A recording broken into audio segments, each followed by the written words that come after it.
नमस्कार दोस्तों, आप सभी लोगों को राष्ट्रीय युवा दिवस की हार्दिक शुभकामनाएं। आज के वीडियो में हम जानेंगे कि राष्ट्रीय युवा दिवस हम क्यों मनाते हैं और इससे जुड़े 11 एकदम से रोचक तथ्य जो आपकी स्वामी विवेकानंद के लिए एक नई जानकारी दिलाएगा। चलिए शुरू करते हैं। एक नए राष्ट्रीय दिवस पर नए युवा के उत्साह के साथ राष्ट्रीय युवा दिवस। स्वामी विवेकानंद के बारे में 11 तथ्य जो आप शायद नहीं जानते होंगे। राष्ट्रीय युवा दिवस हर साल स्वामी विवेकानंद की जयंती पर मनाया जाता है। स्वामी विवेकानंद निश्चित रूप से युवा पीढ़ी के लिए सबसे प्रेरणादायक व्यक्ति थे और इसीलिए उनके जन्मदिन 12 जनवरी को राष्ट्रीय युवा दिवस के रूप में मनाया जाता है। एक सन्यासी और रामकृष्ण के हृदयवान शिष्य स्वामी विवेकानंद एक प्रभावशाली व्यक्तित्व रहे हैं जिन्होंने दुनिया भर में लाखों लोगों को प्रेरित किया। उनके निधन की एक सदी बाद भी उनकी नैतिकता और चुंबकीय आभा का जश्न मनाया जा रहा है।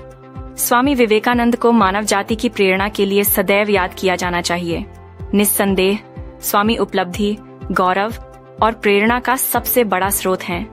आज हम राष्ट्रीय युवा दिवस 2024 मना रहे हैं, तो यहाँ स्वामी विवेकानंद के बारे में कुछ अल्पज्ञात तथ्य हैं जो आपको पता होने चाहिए। स्वामी विवेकानंद के बारे में रोचक तथ्य। 1. पूर्व मठवासी नाम। स्वामी विवेकानंद का मठवासी पूर्व नाम नरेंद्र नाथ दत्त था। उनका जन्म योगियों के स्वभाव के साथ हुआ था और वे बहुत कम उम्र से ही ध्यान करते थे। 2. अत्यधिक गरीबी में जीवन व्यतीत किया। स्वामी विवेकानंद जब छोटे थे तब उनके पिता की अचानक मृत्यु हो गई। इससे उनके परिवार की आर्थिक रीढ़ टूट गई और पूरा परिवार गरीबी में धकेल दिया गया। उनके पिता की मृत्यु के बाद उनका परिवार अत्यधिक गरीबी में था। कई बार स्वामी जी घर में ही वहीं लेट जाते थे जहां उन्हें कहीं खाने के लिए बुलाया गया हो ताकि बाकी लोगों को ठीक से खाना मिल सके। 3. बीए परीक्षा में 56% अंक प्राप्त किए। सार्वजनिक जीवन में उनके कुछ ही वर्षों के दौरान एक वक्ता और नेता के रूप में स्वामी विवेकानंद की निर्विवाद बुद्धिमत्ता और वाक्पटुता से दुनिया को अवगत कराया गया। हालांकि यह बहुत कम लोग जानते हैं कि वह अपने पूरे शैक्षणिक जीवन में औसत स्कोरर रहे। ऐसा माना जाता है कि विश्वविद्यालय प्रवेश स्तर पर वह केवल 46% अंक ही प्राप्त कर सके। इसके अलावा उनके बारे में कहा जाता था कि वे अंग्रेजी व्याकरण में बहुत अच्छे थे। 4. शिकागो में प्रतिष्ठित भाषण। शिकागो में विश्व धर्म सम्मेलन में स्वामी विवेकानंद का प्रतिष्ठित भाषण सभी को याद है। बात 11 सितंबर 1883 की है, जब स्वामी विवेकानंद ने ज्ञान से भरा भाषण दिया था।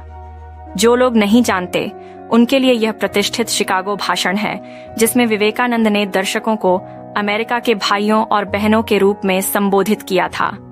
सभी के होश उड़ा देने वाले भाषण में स्वामी विवेकानंद ने उन बुनियादी लेकिन सबसे महत्वपूर्ण बातों का उल्लेख किया था जिनका व्यक्ति को जीवन में पालन करना चाहिए। इन चीजों में देशभक्त होना, सभी धर्मों से प्यार करना, धर्म का विश्लेषण करना, विज्ञान से परिचित होना, अनुष्ठानों के महत्व और आवश्यकता को जानना, हिंदू धर्म की जड़ों के बारे में जागरूक होना, विज्ञान के लक्ष्य के बारे में जागरूक होना, के पतन के कारण के बारे में जागरूक होना शामिल है। भारत और धार्मिक बातचीत के खिलाफ होना। ये सुनते ही वहां मौजूद सभी लोग उनके लिए खड़े हो गए और तालियां बजाईं। भाषण ने उपस्थित लोगों को इतना प्रभावित किया कि स्वामी विवेकानंद अमेरिका में भारत के आध्यात्मिक राजदूत बन गए और उनकी शिक्षाएं पूरी दुनिया में फैल गईं।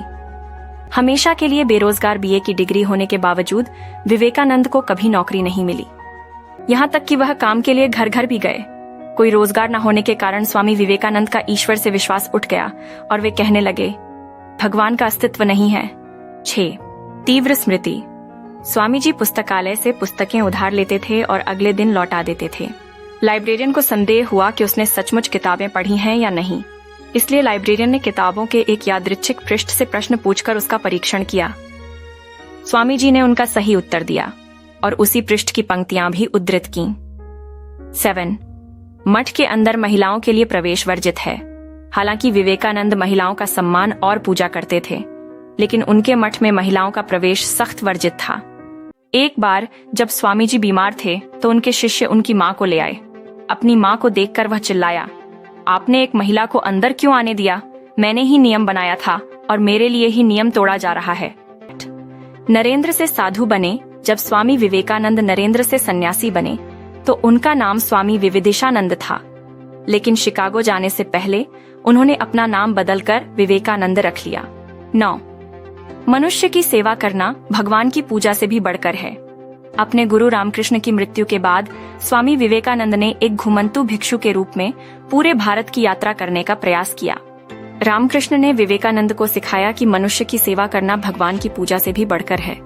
इन यात्राओं के दौरान उन्हें भारत में हिंदू संस्कृति के बारे में व्यापक ज्ञान प्राप्त हुआ और आम आदमी की पीड़ाओं को समझने में मदद मिली। 10. 31 तरह की बीमारियों और बीमारियों से पीड़ित। अपने जीवन के दौरान स्वामी विवेकानंद लगभग 31 प्रकार की बीमारियों से पीड़ित रहे। लिवर और किडनी की क्षति, अनिद्रा, माइग्रेन, अस्थमा, मधुमेह इनमें से कुछ हैं। उसके बारे में यह अफवाह थी कि वह उसके मानव शरीर को पहचानता है और उसे तीव्र पीड़ा पहुंचाता है, और उसने जीवन भर इसकी उपस्थिति की उपेक्षा की। 11. खुद की मौत की भविष्यवाणी की। स्वामी जी हमेशा कहा करते थे कि वे 40 वर्ष से अधिक जीवित नहीं रहेंगे और 29 वर्ष की आयु में वे स्वर्ग सिद्धार गए। स्वामी विवेकानंद के जीवन से जुड़े ये अल्पज्ञात तथ्य आपको निश्चित रूप से यह एहसास करा देंगे कि इस युवक का जीवन कितना प्रेरणादायक था।